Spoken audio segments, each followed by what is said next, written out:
আসসালামু আলাইকুম। প্রিয় দর্শক, অন্য মঞ্চের আলোচনায় আজ আমাদের সঙ্গে অতিথি হিসেবে আছেন। আসসালামু আলাইকুম।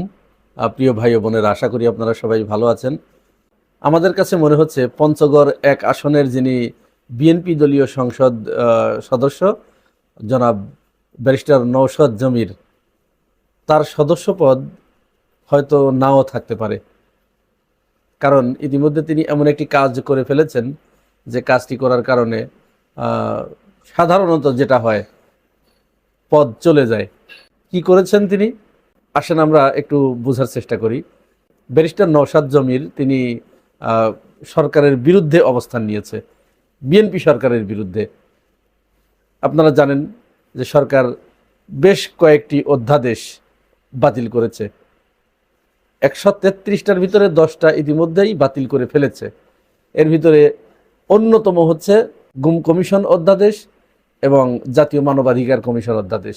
আরও বেশ কয়েকটা 10টা আছে, আপনারা সবাই জানেন, আমি ওই বিষয়ে যাচ্ছি না। তবে এই জায়গাতে, এই দুইটা জায়গায় তিনি সবচেয়ে বেশি ফোকাস করেছেন, এই জন্য বলছি।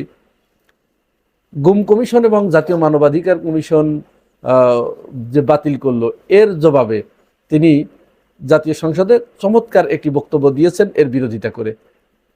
সাধারণত যেটা হয়, সরকারি দলের কাজ হচ্ছে, সরকারি দল যে বিলগুলো উত্থাপন করে, যে আইনগুলো উত্থাপন করে, যে বিষয়গুলো উত্থাপন করে, সমস্ত সদস্যদের কাজ হচ্ছে টেবিল চাপড়িয়ে সেটা স্বাগত জানানো। সেটা ভুল হোক আর শুদ্ধ হোক, ভালো হোক আর মন্দ হোক, ওইখানে তার কথা বলার কোনো এখতিয়ার থাকে না। বিরোধী দলের কাজ বিরোধিতা করা, আর সরকারি দল প্রত্যেকেই ওইখানে সমর্থন যোগায়। এক্ষেত্রেও তাই হয়েছে। আপনারা দুদিন আগে দেখেছেন ব্যারিস্টার আরমান যখন গুম কমিশন বাতিল হওয়ার এই বিষয়টি নিয়ে সংসদে কথা বললেন, তিনি সংসদে আবেগে আপ্লুত হয়ে, তিনি তো দীর্ঘ 8 বছর গুম থেকেছেন, তো তিনি কান্নায় ভেঙে পড়লেন সংসদের ভিতরে। এটি অত্যন্ত হৃদয় বিদারক একটি দৃশ্য হয়ে গিয়েছিল। আমরাও যারা শুনেছি তারা আবেগ ধরে রাখতে পারি নাই, চোখের পানি ধরে রাখতে পারি নাই। এর জবাবে আইনমন্ত্রী ব্যারিস্টার আসাদুজ্জামান যখন উঠে দাঁড়ালেন, তার কথা, তিনি যে বক্তব্য দিলেন, সেই কথাটিও আমাদের আশা জাগানিয়ার মতো। কারণ অনেক সময় আসলে এইরকম পরিবেশ যখন হয়, তখন আমাদের একটু আশা জাগে যে মনে হয় সব কিছু একেবারে শেষ হয়ে যায় নাই, কিন্তু ভিতরে ভিতরে তো আসলে অনেক কিছু হয়ে গেছে। আসাদুজ্জামান বললেন যে ব্যারিস্টার আরমান আমার ভাই, আমার স্বজন, আমার পরিবার, আমার সহকর্মী। তিনি দীর্ঘ 8 বছর গুম ছিলেন এবং তিনি বর্তমান সংসদ সদস্য। অতএব এই গুমের সাথে যারা জড়িত ছিল, বাংলাদেশে যে গুমের ঘটনাগুলো ঘটেছে, এইটার সাথে যারা জড়িত ছিল, তারা কেউ ছাড়া পাবে এইটা মনে করার কোনো কারণ নেই। আইনের ফাঁকফোকর দিয়ে তারা ছাড়া পাবে এটি মনে করার কোনো কারণ নাই। তিনি একটি যুক্তি দেখালেন যে অন্তর্বর্তীকালীন সরকার যে আইনটি করেছে, সেখানে শাস্তির বিধান রাখা হয়েছে এই সমস্ত অপরাধীদের 10 বছর পর্যন্ত। অর্থাৎ বিচারকরা ইচ্ছা করলে তাকে 10 বছরের শাস্তি দিয়ে ওটা আহ, খালাস পেতে পারে। কিন্তু আমরা যে এটি বাতিল করে নতুন যেটি করার চেষ্টা করছি, সেখানে আমরা দুইটা শাস্তির বিধান রেখেছি। সর্বোচ্চ হয় মৃত্যুদণ্ড, না হয় যাবজ্জীবন, এর নিচে কোনো শাস্তি নেই। তো এইটা যখন তিনি বললেন, এটি তো আশা জাগানিয়া। এখন প্রশ্ন জাগে যে তাহলে এটি যদি করবেন, তাহলে তো বাতিল করার দরকার ছিল না। বাতিল করলে তখন তো সন্দেহটা জাগে, সংশোধন করা যেত। বিরোধী দলও চাচ্ছিল সংশোধনের, বাতিল না করে। তা আপনারা বাতিলের পথে কেন গেলেন? যাই হোক, আসাদুজ্জামান যেটি বললেন সেটি আমাদেরকে আশা জাগায়। তিনি যে সংসদে ওই সময় যে একটা পরিবেশ তৈরি হয়েছিল, সেটি আসলে দেখার মতো। এবং এই সময় মনে হলো যে বাংলাদেশ একদিকেই চলছে। যাই হোক, ব্যারিস্টার নওশাদ জমির এই বিষয়টির বিরোধিতা করেছেন, তিনি প্রচণ্ড বিরোধিতা করেছেন। এবং বিরোধিতা করে তিনি যে বক্তব্যগুলো দিয়েছেন, লিখিত একটা বক্তব্য দিয়েছেন, এইটা সরকারি দলের পক্ষ থেকে এটা পাবলিশ করা হয় নাই, বেশি প্রচার করতে দেয়া হয় নাই। এবং কৌশল তিনি কিন্তু সেখানে নোট অফ ডিসেন্ট দিয়েছেন, সেইটাও মানে বলা হয়েছে যে না, সরকারি দলের প্রত্যেক সদস্যই এর সাথে জড়িত। অথচ এর ফাঁকফোকর দিয়েই বেরিয়ে এসেছে। এবং তার বক্তব্য আপনারা নিশ্চয় শুনেছেন। তিনি এখানে বেশ কয়েকটি যুক্তি দেখিয়েছেন। মানবাধিকার কমিশন সম্পর্কে বলেছেন যে মানবাধিকার কমিশন, সরকার বলছে যে এটি সরকারের সাথে রিলেটেড না, রাখা হয় নাই এটি। তো এটা তো স্বাধীন কমিশন।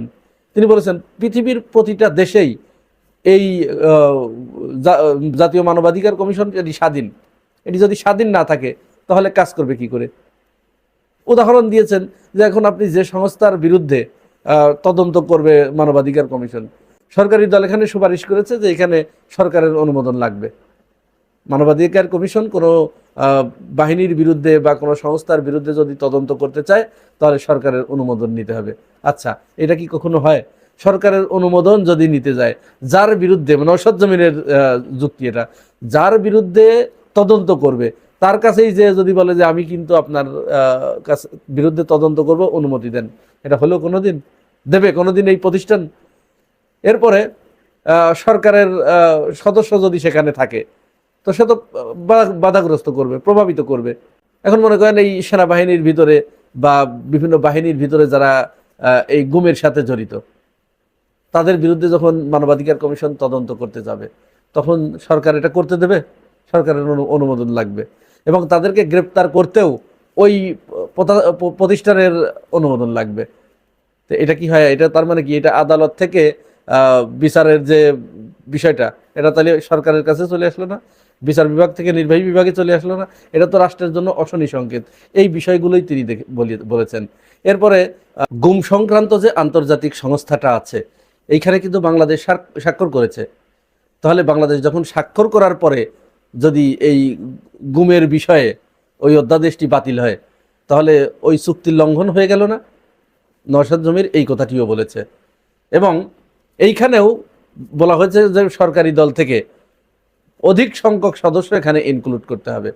তাহলে সরকারি দল থেকে যদি অধিক সংখ্যক সদস্য ইনক্লুড করা হয়, আর সাধারণত এই গুম বিষয়গুলো তো সরকারি করে থাকে, যেগুলো গুমের ঘটনা সরকারি করে থাকে, তার মানে কি? তার মানে এখানে সরকার চাচ্ছে যে কোনোভাবে এটা স্বাধীন না রেখে, এই প্রতিষ্ঠান দুটিকে স্বাধীন না রেখে সরকারের নিয়ন্ত্রণে থাকবে। সরকার যদি চায় তাহলে হবে, না চাইলে হবে না। এক্ষেত্রে পৃথিবীর ভিতরে যারা যারা এই গুম কমিশনে স্বাক্ষর করেছে তারা প্রত্যেকেই স্ট্যাটাস অনুযায়ী এ ক্যাটাগরিতে আছে, শুধুমাত্র বাংলাদেশ বি ক্যাটাগরিতে আছে।